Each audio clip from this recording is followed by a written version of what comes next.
শত্ৰু হৈ পৰিছে মিত্ৰ সমুখ সমৰত অগপ বিজেপিৰ নেতা কৰ্মী দুই মিত্ৰ দলৰ নেতা কৰ্মীৰ মাজত প্ৰচণ্ড ঘুচিয়াঘুচি আঞ্চলিক পঞ্চায়ত গঠনক লৈ সংঘাত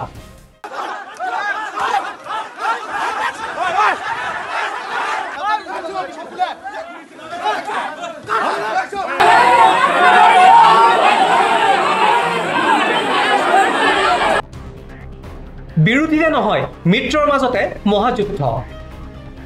অগপ আৰু বিজেপি নেতা কৰ্মীৰ মাজত প্ৰচণ্ড মাৰপিট কাৰণ ক্ষমতা আঞ্চলিক পঞ্চায়ত গঠনক লৈ দুই মিত্ৰ দলৰ সংঘাত দৃশ্যটোলৈ ভালকৈ মন কৰক ঘটনাৰ স্থান গোলকগঞ্জৰ সমজিলা আয়ুক্তৰ কাৰ্যালয় প্ৰচণ্ড মাৰপিটত লিপ্ত হৈছে দুটা পক্ষ এটা পক্ষত অগপৰ নেতা কৰ্মী আনটো পক্ষত বিজেপিৰ নেতা কৰ্মী অৰ্থাৎ দুই মিত্ৰ দলৰ নেতা কৰ্মীৰ মাজত মহাসমৰ বিজেপিৰ প্ৰাক্তন বিধায়ক অশ্বিনী ৰায় চৰকাৰে এই মহাসমৰ আৰম্ভ কৰাৰ অভিযোগ প্ৰথমে আক্ৰমণৰ লক্ষ্য হৈছিল অগপ নেতা অশোক প্ৰধানী তাৰ পিছতে শত্ৰু হৈ পৰিল মিত্ৰই মহাসমৰ তাক অশ্বিনী ৰায় চৰকাৰ নিজে তার ভেলনীয়া গুন্ডা বাহিনীর জড়িয়ে মারপিট করে আমি কিন্তু মিত্রতার চলি আছো দেখা যায় মিত্রতার অংশ হিসেবে আমাক অসম গণ পৰিষদ দলক ন্যূনতম অধিকাৰ বা ন্যূনতম গুৰুত্ব নিদিয়ে আজি চাওক আপোনালোকে কংগ্ৰেছৰ প্ৰাৰ্থীৰ লগ লাগি বিজেপি দল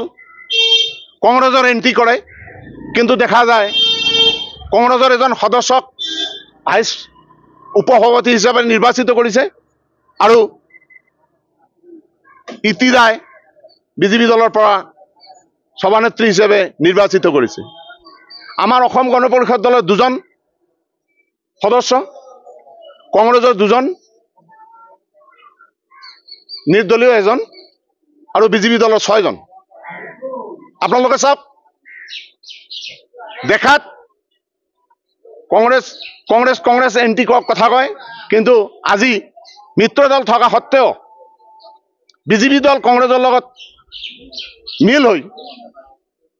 কংগ্ৰেছৰ প্ৰাৰ্থীজনক কি কৰি পেলাই হাইজেক কৰি পেলাই মানে সমিতিখন বনাইছে নিউজ ডেস্ক UB Wire